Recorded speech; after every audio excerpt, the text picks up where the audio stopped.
बहुत बहुत संस्था आसवतार सब आसते गौड़ विषय कहते यहाँ हूँ गुप्त खंडगिरी यहाँ हूँ खंडगिरी कपिलास भी एकाम्र वन पुणी गुप्त खंडगिरी पर्वत हूँ गुप्त माने कौन पूर्ण अवतार है दर्शन देवे जमी शंख चक्र गदा पद्म प्रभु छाड़ दियो हनुमान बुझीपारे वेद हनुमान तुलसी गछ पूजा करनी देवादी पूजा करनी तुम मन में कौन कामना रख सब सब अध्याय चैतन्य जाए रोची माने मालिका भी कहूची चैतन्य बुद्ध होचंती अवतार अंश अवतार अंश पूर्ण अवतार नुह दस अवतार तो लिखा हाँ चैतन्य ना नहीं चैतन्य को ना नहीं नहीं दस अवतार सत्यजुग प्रभु गोटे आउ गोटे अवतार होता पूर्ण अवतार हूँ नृसिंह शेष अवतार से भी ना नहीं दस अवतार ना भी नहीं। अच्छा रामकृष्ण ठाकुर जो मुरासुर बाड़ी थे प्रभु कारण आज मुरारी सत्यजुगर कथा से अवतार ना हूँ नृसिंह अवतार शेष अवतार आम लक्षण कमी नृसिंह शेष तेणु से दिवाई ना ना से नृसिंह अवतार ना ना जो नृसिंह अवतार है हिरण्यकश्यप मरी नृसिंह अवतार नाटा अच्छी ना ना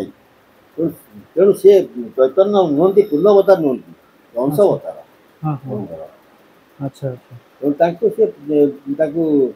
ये पंसा माने गुरु बोली ग्रहण करते दीक्षा नहीं से अवतार भी मानते गीत गोविंद ना ना दस अवतार दस अवतार भर कल्की अवतार ना अच्छी कल्की अवतार तीन रूप हूँ आपंकर प्रबुद्ध अवतार बुद्ध अवतार कल्की अवतार। अच्छा नहीं रामकृष्ण ठाकुर को भी लोक कहते अवतारी पुरुष बहुत संस्था रामकृष्ण रामकृष्ण परमहंस रामकृष्ण परमहंस आमर अभिराम परमहंस आसते भी जन अंश अवतार बहुत बहुत संस्था आसंथ अवतार होती सब आसते पूर्ण अवतार कौन निजे आसती भक्त धेर आसती अंश अवतार हूँ भक्त धेर साधन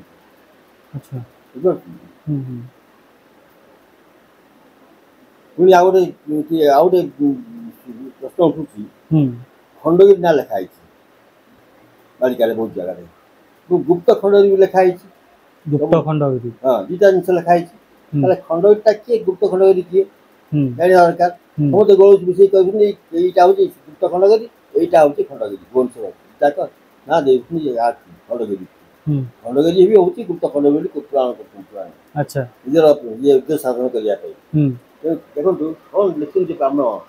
पंचमार कौन लिखते शिशुअंत कौन लिखिले आगत भविष्य बालिकार एक कली जुगे कल्की अवतार हरि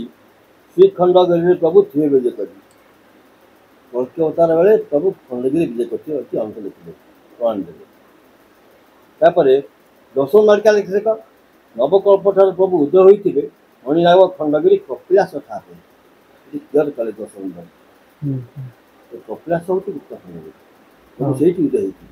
माने कपिलास भी एकाम्र वन पुणी गुप्त खंडगिरी पर्वत हूँ गुप्त खंडगिरी पर्वत कपिलास पर्वतटा चारिपट जो बणटा अच्छी एकाम्र वन पाद जो बण अच्छी एकाम्र वन पुणी आप आगत वर्ष 24 कालिदास कौन लिखिले गुपत से खंडगिरी गोपाल बुरती हरि गौरव गंजन बाना गुपते उड़ब सीना गोपी बल्लभ गोपाल से देव भक्तंग संगे सीधा प्रभु गुप्त खंड रही हारिदास प्रमाण देते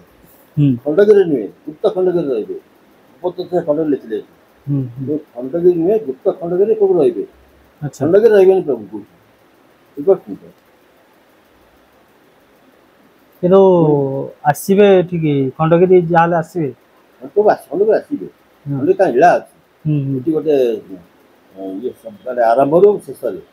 दुई थर आस प्रभु खंडगिरी ये भुवनेश्वर भुवनेश्वर मैंने खंडगिरी पहाड़ तरफ भक्त मान दर्शन देवे आरंभ दर्शन देखिए जी पूरी जी शेष आसी दर्शन देवे जिते सब कल्की अवतार बाहर तो आक्चुअल जी अंश अवतार होती बाहर ना सब कहते आम अमुक समुक से नुहति तेणु से सब समस्त देखेबे यही हूँ आम प्रभु प्रकृत अवतार हूँ यही और चिन्हे से अच्छा लास्ट फास्ट नुहे फास्ट प्रभु आसवे ठीक ये बिंदु सागर स्नान करी पुरी जी पुरी रे बड़दान आगे लक्ष लक्ष भक्त को दर्शन देवे निज रूप दर्शन देवे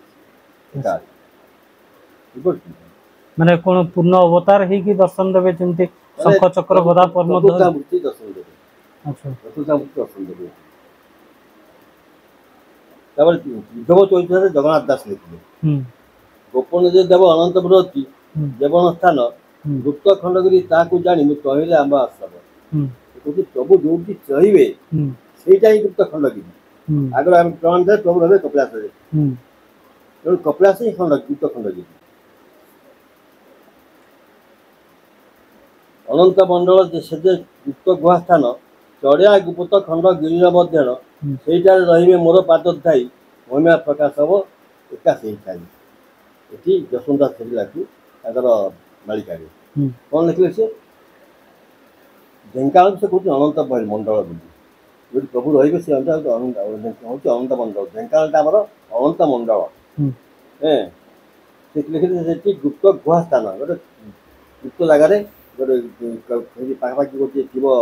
जेब थी गोटे तार ऊपर जाए ये देवसभा से गुंफा तो बहुत रही 14 वर्ष अच्छा रही साधना करते से गुप्त गुहा लिखी अच्छा गुहा माने ये गुंफा चढ़िया गुप्त रही बोली कौटी चढ़िया गुप्त खंड गिरी मध्य चढ़िया कौटी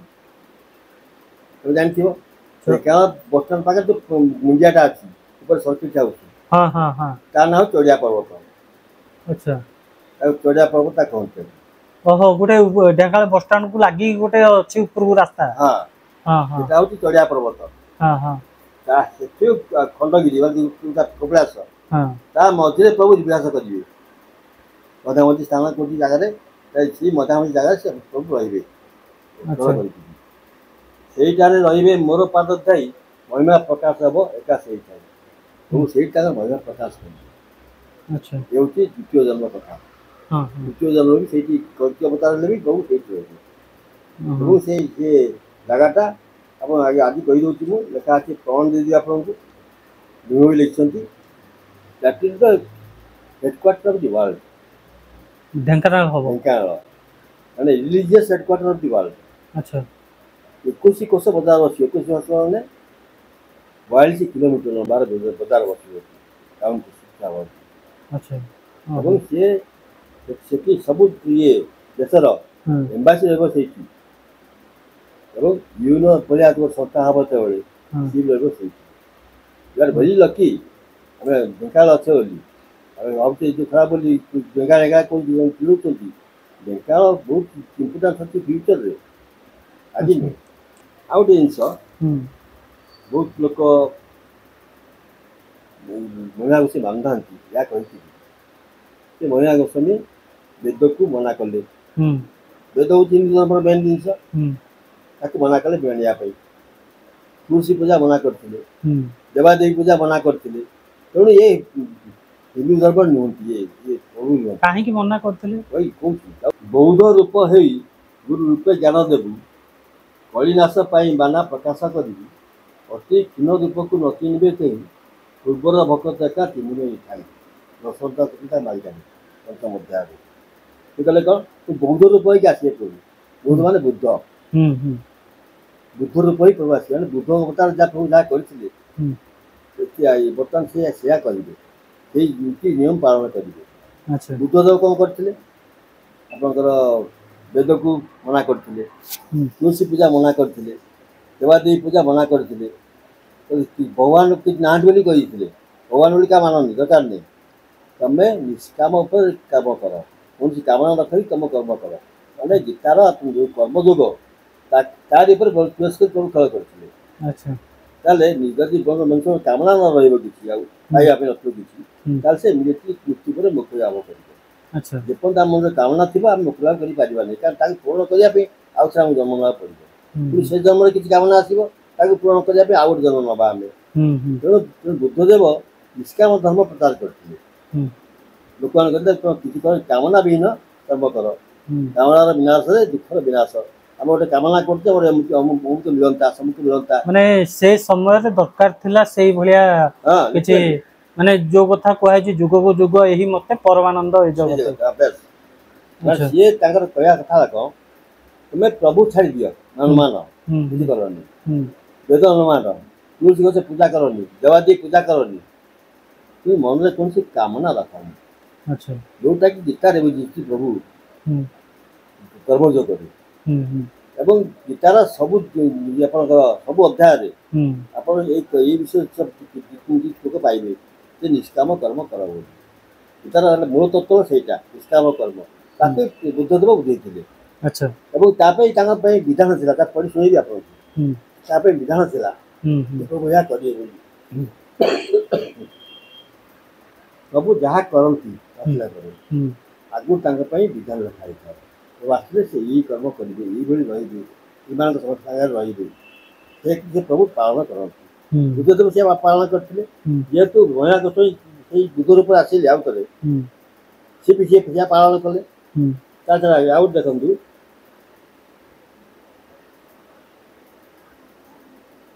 ପୁଣି ଯଶୋବନ୍ତ ଦାସ କ'ଣ ଲେଖିଲେ, ଅନନ୍ତ ଖେଳ କରିବେ ବଖତ ସଙ୍ଗରେ, ହୁଁ ସର୍ବଦା ଶୁଭ ତାଙ୍କର 21 ପୁରୀ, ଚାରିପଦ ଧର୍ମପ୍ରଭୁ ପାତାଳ ଚାପିବେ। ଆଚ୍ଛା। ମାନେ ଚାରିପଦକୁ ବନ୍ଦ କରିବେ, ପାତାଳ ଚାପିଦେବେ, ଅଣସାଧନାରେ ଶୂନ୍ୟ ଧର୍ମ ଦୀକ୍ଷା ଦେବେ। ସିଧାସଳଖ ଦେଲେ ସେଇଟା ଦେଲେ ପ୍ରଭୁ ଏହା କରିବେ ବୋଲି। ଆମେ କ'ଣ କଂସାଙ୍କ କଥା ମାନିବାନି? କଂସାଙ୍କ ଭୁଲ ଦେଇଛନ୍ତି ଏ କଥାଟା। ହୁଁ ଆମେ କାହିଁ ତାଙ୍କର କୃଷ୍ଣ ଏଇଟା କାହିଁ କଲେ ବୋଲି ପ୍ରଭୁ? ଆମେ କ'ଣ କଂସଙ୍କ ଉପରେ? କାରଣ ଯେଉଁମାନେ କୃଷ୍ଣ ଆଣୁଛନ୍ତି ମନ ଭିତରେ, ସେ କାହିଁକି ବେଦକୁ ମନା କରିଥିଲେ ମହିଳା ଗୋସ୍ୱାମୀ? ତା ମାନେ ଆମେ କଂସଙ୍କ ଉପରେ ଆମେ ବିଶ୍ୱାସ କରୁନେ, ତାଙ୍କ ଉପରେ କୋଶ୍ଚିନ୍ ଉଠୁଛି, ଆମେ ହୁଁ ହୁଁ ବିଧାନ ଉପରେ କୋଶ୍ଚିନ୍ ଉଠୁଛି ଆମେ। ବୁଝିପାରୁଛନ୍ତି ତ? ବର୍ତ୍ତମାନ ଆସିବା, ଇଏ ହେଲେ ବୁଦ୍ଧଦେବଙ୍କର ଅଂଶ ନେଇକି ଆସିଲେ କିଏ? ମହିଳା ଗୋସ୍ୱାମୀ ହୁଁ ବୌଦ୍ଧ ଅବତାର ହେଲେ। ଆଉ ହୁଁ ହୁଁ ବୁଦ୍ଧଦେବ କାହିଁକି ମନା କରିଥିଲେ? ତାଙ୍କ ପାଇଁ କ'ଣ ଥିଲା ବାଣୀ ଥିଲା ତାଙ୍କ ପାଇଁ, ସେ ବାଣିଲେ ତାକୁ ଅବତାରରେ। ଆଚ୍ଛା। ଆପଣଙ୍କର ସ୍କନ୍ଦ ପୁରାଣର କୁମାରିକା ଖଣ୍ଡ 34 ଅଧ୍ୟାୟର 125 ଶ୍ଲୋକ ହୁଁ ଲେଖା ହେଇଛି, ବେଦ ବିନିନ୍ଦିତା ଯସ୍ମାତ୍ ବିଷ୍ଣୁଣା ବୃଦ୍ଧ ରୂପିଣୀ ହରେ ନାମ ନ ଗୃହ୍ୟାତ୍ ନ ସ୍ପୃଶ୍ୟ ତୁଳସୀ ଜଳଂ ନ ପୂଜୟତି ତୁଳସୀ ବୃକ୍ଷଂ ତାଳଗ୍ରାମ ଦବାଡ଼ ଦେଖ। ହୁଁ କହିଲେ ଯେ ବୁଦ୍ଧ ରୂପ ଧାରଣ କରି ବେଦକୁ ନିନ୍ଦା କରିବେ ବୁଦ୍ଧଦେବ, ଆଚ୍ଛା। ଏବଂ ହରିନାମ ଗ୍ରହଣ କରିବାକୁ ନିଷେଧ କରିବେ, ହୁଁ ଏବଂ ତାପରେ ତୁଳସୀ ପୂଜା ଏବଂ ଶାଳଗ୍ରାମ ପୂଜା ମନା କରିବେ।